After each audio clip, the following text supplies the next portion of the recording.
Bonsoir, TikTokers. Me voici pour une nouvelle vidéo sur les actualités de football. Je vais vous parler de différentes actualités de la sphère footballistique, comme d'habitude. Je vais vous parler de football amateur et je vais vous parler de football professionnel. Première actualité. Je vais vous parler d'un match qui a eu lieu en U14 R2 Grand Est, dans le groupe B. C'est les U14 de la PMS qui se sont imposés 2-1 dans le derby face à la RS Mani. En tout cas, félicitations à eux pour leur belle victoire et courage à eux pour la suite de leur saison. Deuxième actualité, je vais parler de ASPAC, le OAS, club pensionnaire de D2, district d'Alsace, qui évolue dans le groupe F.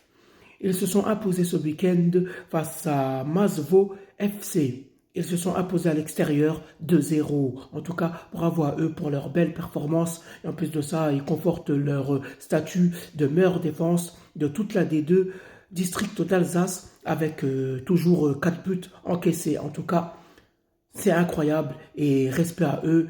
Bravo à eux, vraiment. Et bonne fin de saison à eux. Bonne fin de saison à eux. Troisième actualité, je vais parler de l'ESMS, club issu de 57, qui vont créer à partir de la saison 2025-2026 une équipe vétéran. En tout cas, belle prise d'initiative et belle créativité de la part du club. En tout cas, bravo et respect. Vraiment, vraiment respect.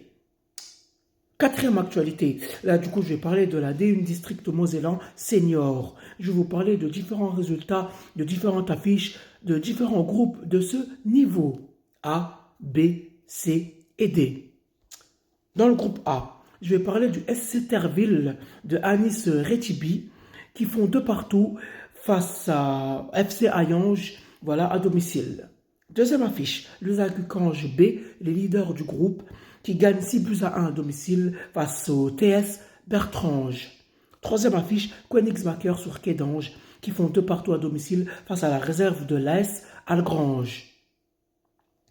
Dans le groupe B bis, je vais parler de l'ESMS de Samy, qui font 1-0 à domicile, qui gagnent face à l'AS Saint-Julien-les-Metz. Deuxième affiche, SC Marly, qui gagne 4-1 à domicile face à la réserve de l'AS Famek B. Troisième affiche, je vais parler du FC Novéan, qui s'impose 3-1 face à la réserve de la RS Mani. Quatrième affiche, Château-Salin FC, qui s'incline 2-1 face au leader du groupe, qui est le Fleury FC.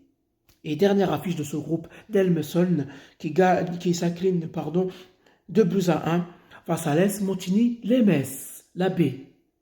Là, je vais aller dans le groupe C. Je vais parler de Hochwald FC qui s'impose 4-1 face à l'Es Neunkirch à l'extérieur. Deuxième affiche, FC Koum qui s'incline à domicile 2-1 face au CS Tiringwendel. Troisième affiche, CO Bouzonville qui font 1-1 face à Saint-Avold-Venec à domicile. Et quatrième affiche, Remra Villain qui s'incline 1-0 face à la réserve de Saint-Avold. Là, du coup, je vais aller dans le groupe D. Je vais parler de Bedborn Hellering qui s'impose 5-0 face au FC Abrèchevillers. Deuxième affiche, le FC Saralbe qui s'incline 2-1 à domicile face à l'AES 08B. Et dernière affiche de ce groupe, la réserve du FC Sarrebourg qui s'impose 5-0 face à l'AS Calhausen. Voilà, c'est tout pour la D1 District Mosellan Senior masculin de ce week-end. Cinquième actualité, là du coup je vais basculer sur le football professionnel. Là du coup je vais parler de Clara Matteo, la milieu de terrain de Paris FC, qui a été élue meilleure joueuse en L1 féminine. En tout cas, toutes mes félicitations à elle pour cette distinction et pour sa grande saison et pour cette belle performance. Vraiment, respect. Sixième actualité, là du coup je vais parler du résultat de la Ligue des Champions, de la demi-finale entre Arsenal et Paris Saint-Germain. Le Paris Saint-Germain se sont imposés à l'Emirates 1-0. En tout cas c'est dommage pour mes amis Gunners, hein, vraiment.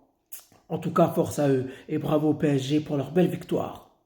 Voilà, c'est tout pour les actualités du soir, TikTokers, TikTokeuses. Passez une bonne soirée et rendez-vous demain pour une nouvelle vidéo sur les actualités de la sphère footballistique.